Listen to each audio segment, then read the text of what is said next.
नहीं करती हूँ और पता नहीं शायद आपकी मोहब्बत ने मुझे बुलाया या गलत फहमी है ये तो नहीं पता। तो पर इस संस्था से मैं बहुत आज पहली बार आई हूँ, पर जुड़ी बहुत दिनों से हूँ। विश्वास जी मुझे लगातार बुला रहे हैं, लेकिन जैसे कि ये रविवार गुरुवासरी गोष्ठी होती थी तो व्यस्तता के कारण नहीं आ पाए, और आज इतवार था तो हमने कहा कि चलो छुट्टी है और हम आप लोगों का परिचय लें और आप लोगों को सुने। बहुत बार सुनते हैं पर आज बहुत तल्लीनता से हमने सुना और बहुत ही अच्छा लगा कि मतलब खासकर हमारी जो नारी शक्तियों ने जो सुनाया, तो उसके लिए मैं कहूँगी कि जोरदार तालियां हो जाए, क्योंकि हमने इतनी बड़ी संख्या में एक साथ मातृ शक्तियों को नहीं सुना। ये पहली बार है कि गोष्ठी में बहुत सारी मातृ शक्तियाँ हैं। तो मैं मुझे 2 मिनट का समय होगा, मुझे कविता नहीं आती, मैं थोड़ी सी बात ऐसी कर लेती हूँ, बातचीत कर लेती हूँ। इस संस्था को आदर्श साहित्य परिषद कहा गया और सबसे बड़ी बात है इसका स्थापना दिवस जो 12 जनवरी रखा गया, यानी एक तो आदर्श, ऊपर से हम विवेकानंद की जन्म जयंती को इसका स्थापना दिवस मानते हैं। विवेकानंद का जो उद्देश्य था कि उत्तिष्ठ जागृत प्राप्त वरान बोधर, यानी जागो, उठो और जागो और वो प्राप्त करो जो श्रेष्ठ है। तो मुझे लगता है कि इस गोष्ठी के माध्यम से बहुत सारी श्रेष्ठ चीज़ें, जैसे मैंने आज देखा, ऐसे ही आगे इस लक्ष्य को ये गोष्ठी, ये हमारी जो संस्था है वो प्राप्त करेगी। इसके लिए मैं बहुत ही आभार व्यक्त करती हूँ कि मुझे एक ऐसी संस्था के लिए आपने बुलाया। विवेकानंद जी की जब हम बात करते हैं तो जैसे हम लोग कहते हैं ना कि प्रकृति संकेत देती है, तो जब उनका जन्म हुआ है 12 जनवरी 1863 में, तो उस समय जो खिचड़ी का पर्व होता था वो 12 जनवरी को पड़ता था। और हम ये मानते हैं कि खिचड़ी का जो पर्व होता है, जो संक्रांति होती है, उससे सूर्य उत्तरायण में जाता है, यानी कि इनके जन्म के पहले प्रकृति ने संकेत दे दिया इस दिन उनको जन्म दे करके कि आज एक ऐसा सूर्य उदित हुआ है जो हमारे देश को विकास के एक नए पथ पर ले जाएगा। तो इस तरह से मुझे लगता है कि ये संस्था भी एक अपने नए लक्ष्य को प्राप्त करती रहेगी निरंतर। विवेकानंद जी की बहुत सारी बातें थी, जैसे बहुत सारा अभी परिचय में हमने सुना,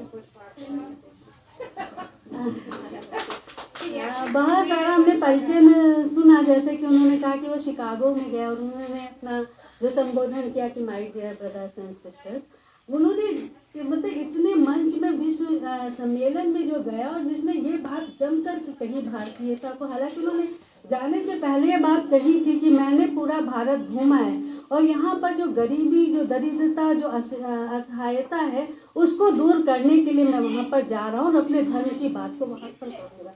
और वहाँ पे जितनी दृढ़ता से उन्होंने अपनी भारतीय धर्म की बात की और उन्होंने साफ साफ कहा कि नैतिकता, धार्मिकता और सहिष्णुता किसी बात के बपौती नहीं है।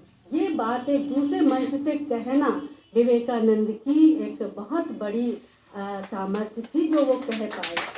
और आगे भी जब उन्होंने वक्तव्य दिया, फिर वहाँ के पेपर्स ने उनकी प्रशंसा की, वो जगह जगह बुलाए गए और तब उन्होंने बात कही कि मुझे सिर्फ 20 शिष्य दे दिए जाए जिससे मैं धार्मिक उत्थान कर सकता हूँ। और शायद आपने नाम सुना होगा कि उनकी शिष्या निवेदिता जी ने जब अगले दिन उनसे जाके कहा कि मैं 19 का नहीं जानती, लेकिन 20वां शिष्य मैं आपका शिष्यत्व ग्रहण करती हूँ, और उसके बाद उन्होंने उनको बनाया।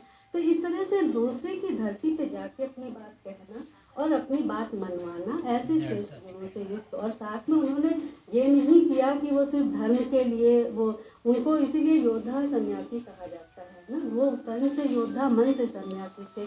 जब किसी ने उनसे कहा कि मुझे गीता का ज्ञान दे दो, तो उन्होंने उसको ये नहीं कहा कि वो बैठो और गीता का ज्ञान, उन्होंने उसको फुटबॉल खेलने के लिए भेजा कि आप फुटबॉल खेले, यानी आप कर्म की ओर बढ़िए, अपने शरीर को पहले पुष्ट करिए। इसीलिए जब वो कहते कि कोई एक मजबूत व्यक्ति, एक शक्तिशाली व्यक्ति किसी निर्धन की गर्दन दबा रहा होगा तो हमें क्या करना चाहिए, तो उन्होंने कहा जो शक्तिशाली व्यक्ति उसका टेटुआ दबा दो, क्योंकि किसी निर्धन को मतलब जो अपने से बड़ी बात ये नहीं जो आपसे शक्तिशाली उसको कहा जाओ माफ किया, वो बात है जो आपसे कमजोर है, जब आप उसको माफ करते हैं तब आपकी बात है। तो ऐसे गुणों से युक्त और ऐसे महाव्यक्ति के नाम पर जिस संस्था का नाम रखा गया है वो निश्चय ही मुझे लगता है कि बहुत ही आदर्श सिद्धांतों पर चलते हुए आगे बढ़ रही है। मैं इस संस्था के संस्थापकों को नमन करती हूँ, जो यहाँ उपस्थित उनका अभिनंदन करती हूँ और विवेकानंद की स्मृति को प्रणाम भी करती हूँ। क्योंकि 2 ही मिनट थे तो मैंने बहुत सारी संक्षेप में बातें विवेकानंद जी के लिए कही। बहुत धन्यवाद। दीदी एक कविता पढ़ दी है, आप पढ़ती तो हैं, एक पढ़ दी है, पढ़ती तो हैं। बड़ी समीक्षक हैं आप, यानी कितनी कुछ समीक्षा करते हैं। आप कह रहे हैं एक छोटी कविता कोई पढ़ दी है, आप पढ़ती तो हैं। पढ़ते हुए देखा है आप? जो पढ़ती वही पढ़ देंगे। चलो मैं एक गीत का एक पढ़ूं। स्वागत है। गीत गा कर चले जाएंगे, प्रीत पा कर चले जाएंगे, गीत गा कर चले जाएंगे, प्रीत पा कर चले जाएंगे, नील का एक पाषाण बन क्या बात। छोड़ अपने निशा जाएंगे, गीत गा कर चले जाएंगे, रास्ते बढ़ मोड़ यूं ही खड़े रह गए, रास्ते बढ़ के गुम हो गए, वक्त से जो किनारा किया हाथ मलते ही रह जाएंगे।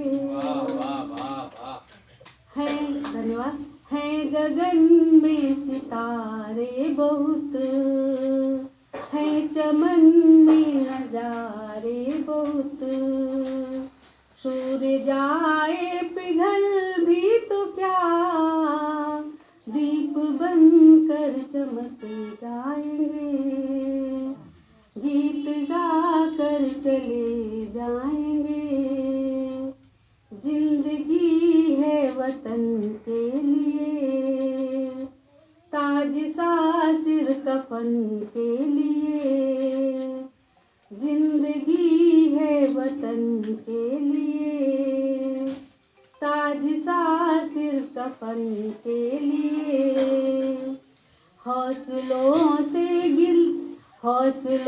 से लिखे गीत जो आसमां तक पढ़े जाएंगे, गीत गा कर चले जाएंगे।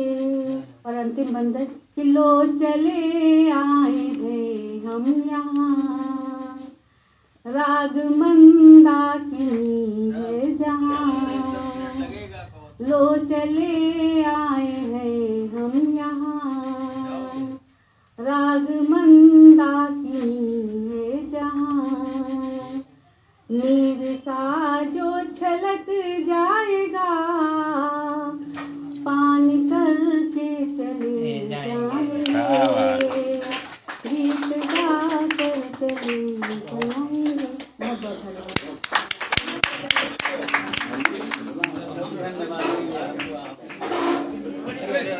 इतना सुंदर गीत सुनाया और दी कह रही थी कि आप कुछ लिखते ही नहीं हैं।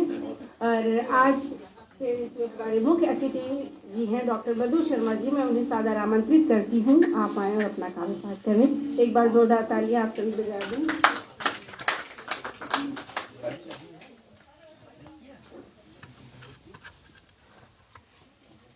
5 मिनट मिले हैं तो मैं बहुत जल्दी मंच को प्रणाम करता हूँ, आप सबको प्रणाम करता हूँ और